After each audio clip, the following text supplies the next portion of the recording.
শহরে স্টেশনে বসে একটি ভিখারি সবার কাছে ভিক্ষা চাইত। এমনই একদিন একটি লম্বা মতো ব্যক্তি ভিক্ষুকটির পাশ দিয়ে যাচ্ছিলেন। তখন ভিক্ষুকটি সেই ব্যক্তির কাছে ভিক্ষা চাইলেন। ব্যক্তিটি ভিক্ষুককে বললেন, তুমি সবসময় মানুষের কাছে ভিক্ষা চাও, তার বিনিময়ে তুমি কি কিছু দাও তাদেরকে? ভিক্ষুকটি বলল, সাহেব, না, আমি তো কিছু দিতে পারি না, আমি একজন ভিক্ষুক, আমি কি দিতে পারবো? তখন ব্যক্তিটি বলল, যদি তুমি কিছু দিতে না পারো তাহলে তোমারও কিছু চাওয়ার অধিকার নেই।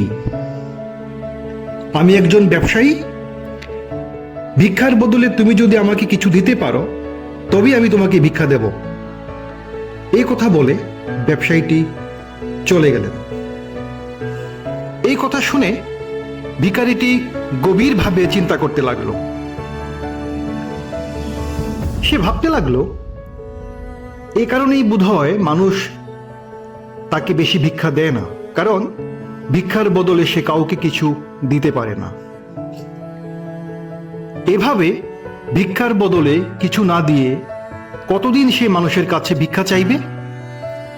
তাই সে ঠিক করলো, সেও এখন থেকে ভিক্ষার বদলে সবাইকে কিছু না কিছু দেবে।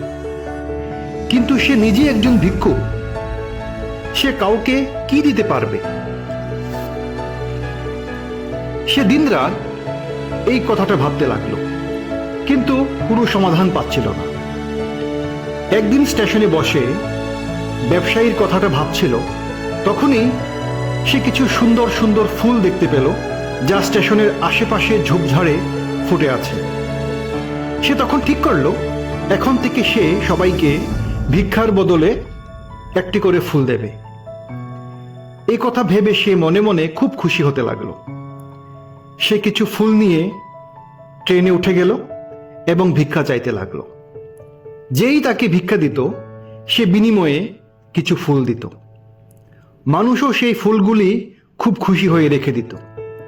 ভিক্ষুকটি প্রতিদিন স্টেশনের আশেপাশের জঙ্গল থেকে ফুল নিয়ে আসতো এবং ভিক্ষার বদলে সবাইকে ফুল দিতে লাগলো। কিছুদিনের মধ্যে লক্ষ্য করলো, সে আগের থেকে অনেক বেশি ভিক্ষা পাচ্ছে। যতক্ষণ তার কাছে ফুল থাকতো ততক্ষণ মানুষ তাকে ভিক্ষা দিত। ফুল শেষ হয়ে গেলে সে তেমন ভিক্ষা পেত না। এভাবেই তার দিন কাটছিল। একদিন সে স্টেশনে বসে ভিক্ষা চাইছিল। হঠাৎ দেখতে পেল সেই ব্যবসায়ীটি, যার কাছ থেকে সে ভিক্ষার বদলে ফুল দেওয়ার অনুপ্রেরণা পেয়েছিল। সে দৌড়ে গিয়ে তার কাছে গেল এবং বলল, সাহেব, আজকে আমার কাছে ভিক্ষার বদলে আপনাকে দেওয়ার মতো কিছু আছে। আপনি আমাকে ভিক্ষা দিলে আমি আপনাকে কিছু ফুল দেব। এই কথা শুনে ব্যবসায়ীটি খুব খুশি হলেন এবং তাকে কিছু টাকা দিয়ে দিলেন। ভিক্ষুকটিও কিছু ফুল বিনিময়ে ব্যবসায়ীটিকে দিয়ে দিলেন। ওই লম্বা মানুষটি তখন বললেন, বাহ, খুব ভালো লেগেছে, তোমাকে দেখে আজকে আমি খুব খুশি হয়েছি। আজকে তুমিও আমার মতো একজন ব্যবসায়ী হয়ে গেলে। ব্যক্তিটি তো চলে গেলেন, সেই লম্বা মতো ব্যক্তিটি চলে গেলেন, কিন্তু তার কথাটা আবারও ভিক্ষুকটির মনে গভীর ছাপ ফেলে দিল। সে বারবার কথাটা ভাবতে লাগলো এবং তার মনে একটা খুশির ভাবের সঞ্চার হতে লাগলো। সে ভাবতে লাগলো, তার কাছে সফলতার চাবিকাঠি চলে এসেছে এবং এই চাবি দিয়ে সে তার ভিক্ষুক জীবন থেকে মুক্তি পাবে এবং জীবনে অনেক বড় হবে।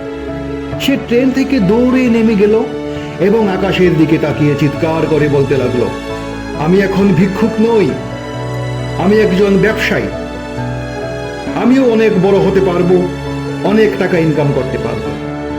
ভিক্ষুকটির এই অবস্থা দেখে আশেপাশের মানুষ ভাবতে লাগলো, ভিক্ষুকটি পাগল হয়ে গেছে।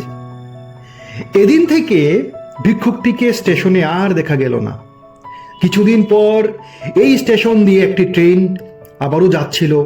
ভিতরে দুজন ব্যক্তি স্যুট বুট পরে পাশাপাশি যাচ্ছিলেন কোথাও। এরই মধ্যে একজন ব্যক্তি অপর ব্যক্তিকে বলতে লাগলেন, আমাকে চিনতে পেরেছেন? তখন দ্বিতীয় ব্যক্তিটি বললেন, না, আমি তো আপনাকে চিনতে পারলাম না, কারণ আমাদের তো এর আগে কখনো দেখাই হয়নি। তখন প্রথম ব্যক্তিটি বললেন, আমাদের মোট 3 বার দেখা হয়েছে। 2 বার আগে আমাদের এই ট্রেনেই দেখা হয়েছিল। আমি সেই ভিক্ষুক যাকে প্রথম দেখাতে আপনি ভিক্ষা দেননি, কারণ আমি ভিক্ষার বদলে কিছু দিতে পারতাম না। আপনি আমাকে বলেছিলেন জীবনে কি করা উচিত। আবার যখন দেখা হয়েছিল তখন আপনি বলেছিলেন আমি আসলে কে। দ্বিতীয় ব্যক্তিটি তখন মুখে হালকা হাসি দিয়ে বললেন, ও হ্যাঁ, চিনতে পেরেছি, তুমি সেই ভিখারি যাকে প্রথমবার আমি ভিক্ষা দেই নাই। এবার আমি তোমার কাছ থেকে কিছু ফুল কিনেছিলাম। তবে আজকে এই স্যুট বুট পরে কোথায় যাচ্ছ? এখন কি করো তুমি? তখন সে বলল, হ্যাঁ, আমি সেই ভিক্ষুক, কিন্তু আজকে আমি ভিক্ষুক না, আমি একজন ব্যবসায়ী। এই ব্যবসার কারণেই আমি আজকে শহর থেকে দূরে একটি জায়গায় যাচ্ছি। আসলে আপনি আমাকে প্রকৃতির একটা নিয়ম শিখিয়েছিলেন। আমরা এই দুনিয়াতে তখনই কিছু পাই যখন বিনিময়ে কিছু দিয়ে থাকি। লেনদেনের এই নিয়ম খুব ভালোভাবে কাজ করে এই দুনিয়াতে। কিন্তু আমি নিজেকে শুধু ভিক্ষুকই মনে করতাম, এর বাইরে কিছুই ভাবতাম না। আপনার সাথে পরিচয় হওয়ার পরে আপনি আমাকে বলেছিলেন যে আমি ভিক্ষুক না, আমি একজন ব্যবসায়ী হয়ে গেছি। আমি তখন বুঝতে পারলাম মানুষ এত বেশি ভিক্ষা আমাকে কেন দিচ্ছিল।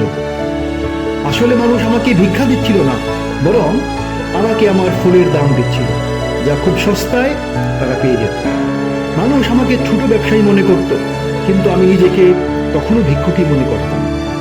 আপনি আমাকে বলেছিলেন যে আমি একজন ব্যবসায়ী।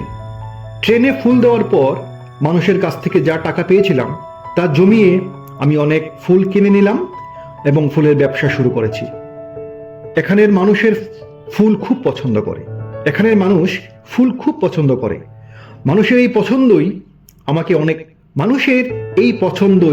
আমাকে অনেক বড় ফুল ব্যবসায়ী বানিয়ে দিয়েছে। দুজন ব্যবসায়ী খুব খুশি মনে ট্রেন থেকে নেমে নিজেদের ব্যবসার সম্পর্কিত কথা বলতে বলতে চলে যাচ্ছিল। বন্ধুরা, এই গল্পটি থেকে আমরা অনেক মূল্যবান একটি মেসেজ পেলাম।